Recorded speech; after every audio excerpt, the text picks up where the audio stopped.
All right, so let's look at security and personnel as it relates to cybersecurity personnel industry. You will hear that there's a scarcity of cybersecurity qualified personnel. So in this module, I'm going to just take some time and say, let's see, using another slide deck to look at what's going on. Again, this will be module 7 if you're a university student or if you're taking one of the Cengage books, it's equivalent to Unit 7. So that's my information right there again, how to reach me, our normal caveat. So here I want to see how information security should be positioned within a particular organization, staffing issues, credentials that you need, and then, of course, privacy consideration for personnel management. So here, the whole idea here is we need human beings to run a company, right? Even with the advent of AI, we still need to figure out how to hire people and where do they fit in the organization. We need a staffing plan. And how do we fit it into the IT? I do have a set of video on what is cybersecurity and how to start a career in cybersecurity. You can watch that later, right? So many times IT staff are positioned cybersecurity staff are positioned within IT. That's the most common. Or they could be part of physical security. Sometimes they are administrative services, and a few exceptions, you can put them within insurance and risk management. So how do we decide who to select or hire, and how do they enter the market? So many IT personnel, they enter the market by gaining the skills or the experience that is needed. It says there's a high demand. The Bureau of Labor Statistics says that it's going to grow 31% in the next, I guess, 6 more years remaining, which means it's faster than 4% average for all occupations. So this is a good website to go to, ONET Online, and it will show you some statistics. I usually go through it with my students or clients. So the demand for InfoSec is actually high. That's just that knowledge check there. So this is one way to look at that statistics site. Go through here. You can also go through ONET Online. And then cybersec.org talks about supply and demand heat map. That's the best way to do so. What would you say are the requirements or qualifications for security personnel? You know, when they talk about the scarcity, there's always a debate. Is it that HR does not know what they're doing or who to hire? But here it just says that management needs to obviously know about the budgetary needs of the IT department or section, and they should learn more skills and qualifications for the position. Otherwise, you're going to be hiring the wrong people, or you're just letting the computer or applicant tracking system make the decision for you. You might not get the right people, right? But the candidate themselves needs to also understand how the organization operates. So while information security is a management problem, it is not. It's also a technical problem. So it's a combination. So organizations are looking for people that obviously understand the terminology of IT and information security, threats facing the organization, and how to protect the assets, right? But this last part about how business solutions, including technology-based solutions, can be applied to solve specific information security problems. This certification like CISM from ISACA, you got to put 2 hats on, 1 hat for an IT and 1 hat for a business person. All right, so traditional entry into IT career path had been through law enforcement or military, or maybe technical IT professionals. These are the 2 main ways of entry, right? But now you have other degree programs that are tailored to enter into the cybersecurity field. So these are some normal traditional paths in military, law enforcement, of course, college graduates, and normal IT personnel. So the answer to this question is both hiring at entry level from college and then law enforcement, military. All right, so the positions InfoSec, there's a set of model job descriptions. If you're obviously applying, you tailor your resume to meet this. But Says the use of standard job description can increase the degree of professionalism and improve consistency in roles. So many times, even me, when I put my resume through, AI will ask me, should we help you draft this resume for this position? Because there should be some consistency in terms of job roles and definition. So this is normal, let's call it a hierarchy of where you will place information security in an organization. On top of the CISO will be the CEO or the CTO.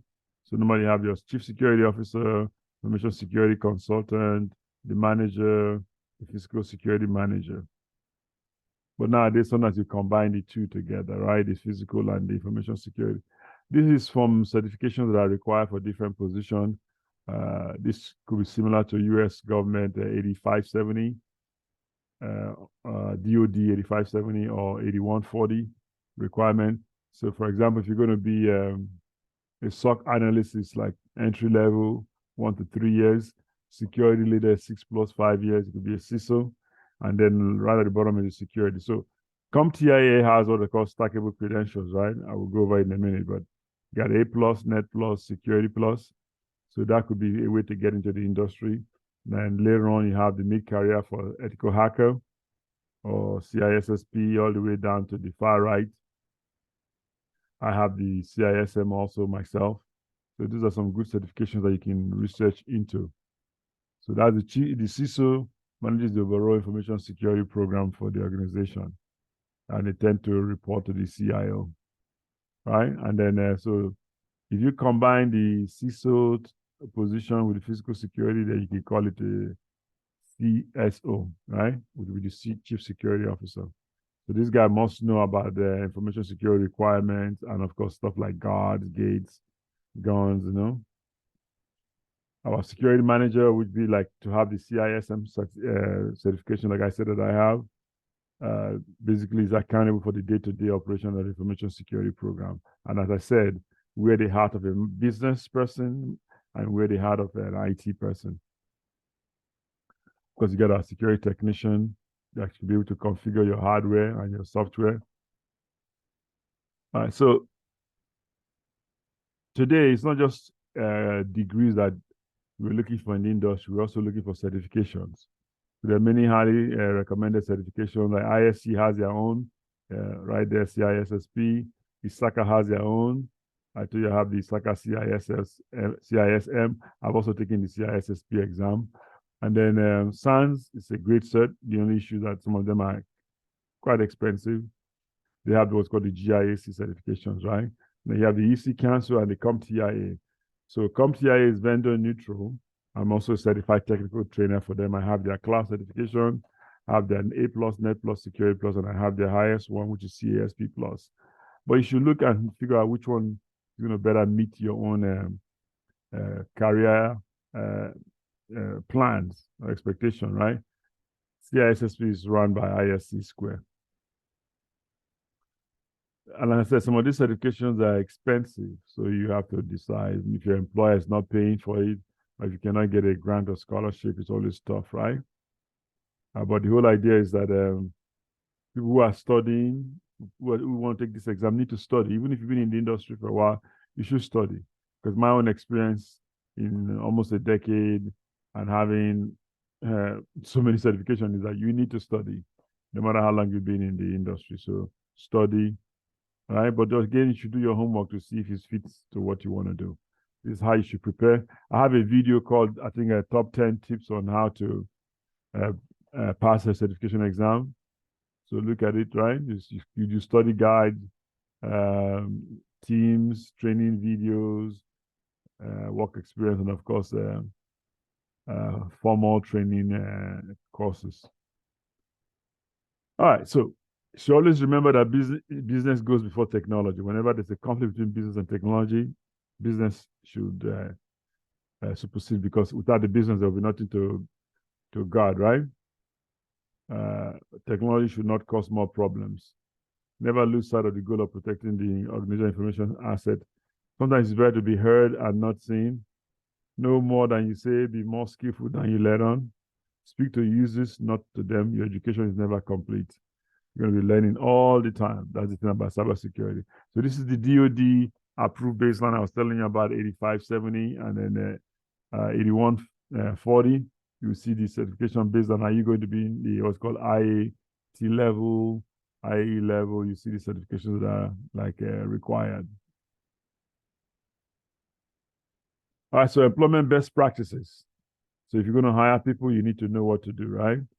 CISO will work with human resources to incorporate security guidelines for hiring, right?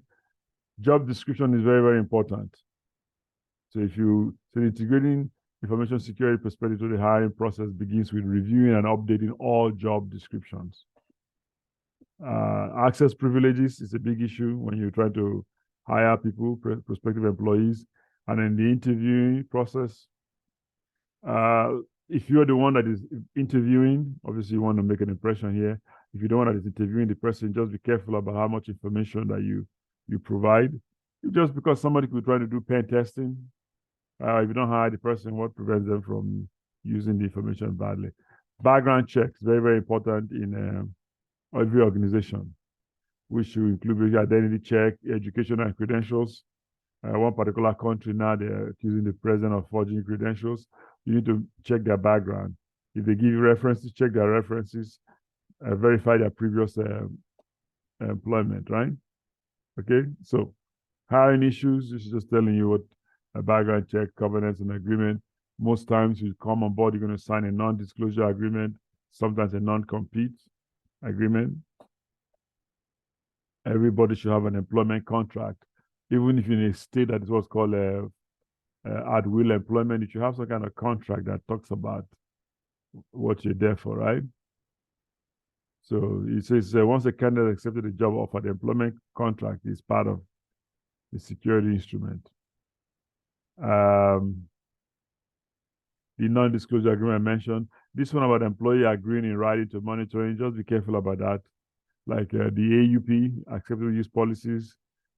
So this is when you're signing, most people are just signing because they're excited to join, but make sure you read what you're talking about, right? New hire orientation is very important because you use it to advise them about certain things,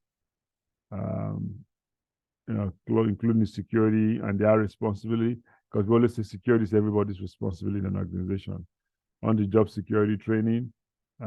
So security awareness education should be part of your job orientation and security training. Performance. I spent some time as an employment discrimination lawyer, so performance evaluation is always very tricky.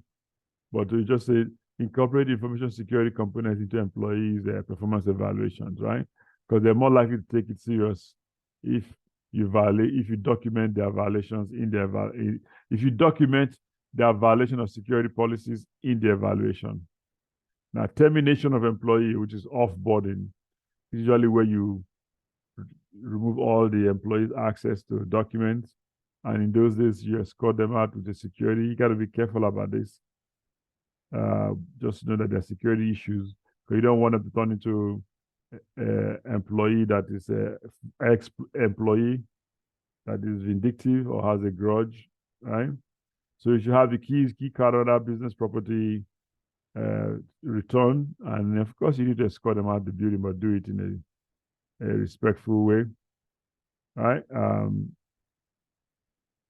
If you're going to terminate somebody from, I guess going to call it a hostile way, just be careful about this. Most of the time, you invite the employee into a room for a meeting, and while they're there in the room, the network administrator will just disable their access to the network, right?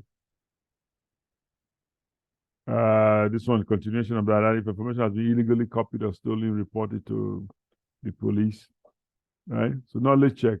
The tasks that must be performed when an employee prepares to leave the organization, or when you're preparing to make the employee leave the organization, right? Just a few of these. Make sure that the removable media, return, hard drive secured, file cabinet locks must be changed, key card and access to the system eliminated. So personnel control strategy. How do I control the employees in my organization to make sure that there's fewer security issues? So separation of duty is very, very important. It's like how you say somebody shouldn't be the one to order an item and be the same one that pays for it, right? So you use it to reduce the chance that an employee will violate information security or the CIA. So you divide the task among multiple employees.